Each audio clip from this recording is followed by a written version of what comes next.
Shabbat Shalom and welcome to Congregation Beth Ahaba's weekly Torah videos.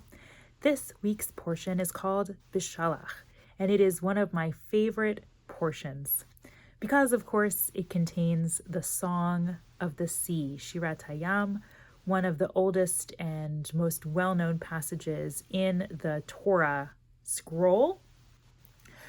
But we're not going to talk about that in this little video today. We're going to talk about something else in the portion that I think is interesting to notice. This is the beginning of the Exodus, the true Exodus. The plagues have happened, the people are leaving, the Egyptians are chasing, the splitting of the sea happens, and at every step along the way, it seems like, as soon as something bad happens, the Israelites turn to Moses and say, "Were there not enough graves in Egypt that you brought us here to die once again in the wilderness?" Or something along those lines. We're just going to die and this is terrible, Moses. How could you do this to us? Every time, without fail.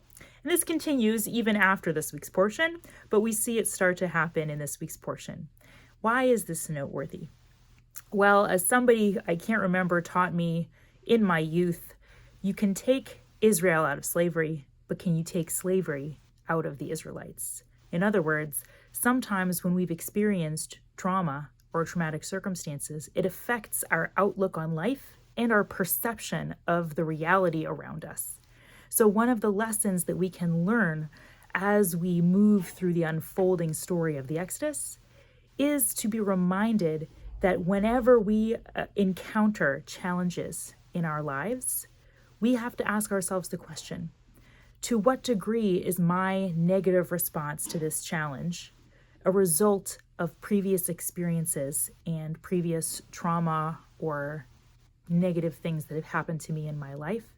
And to what degree is it possible for me to improve my outlook and to improve my situation using only a change in viewing the circumstances, in opening my perspective to what's happening around me?